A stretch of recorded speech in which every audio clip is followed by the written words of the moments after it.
আজকে আমার নিবেদন কবি তরুণকান্তি বারিকের লেখা কবিতা রংবাহারি।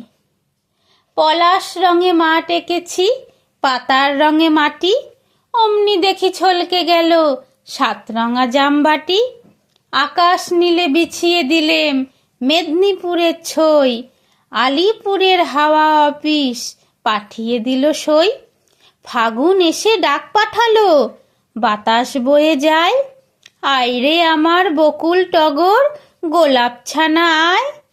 গানের থেকে ধার করে রং সুর ছড়ালাম মনে, আবির মাখে শাল পিয়ালি শান্তিনিকেতনে। বাগান জুড়ে ফুলে ফুলে বাপরে কি শোরগোল, প্রজাপতির গায়ে মাখাবে রঙিন খুশির দোল। তুমিও এসে বাইরে দাঁড়াও, দেখো 2 চোখ মেলে, রং ছড়িয়ে রংবাহারি বন্ধু কজন পেলে।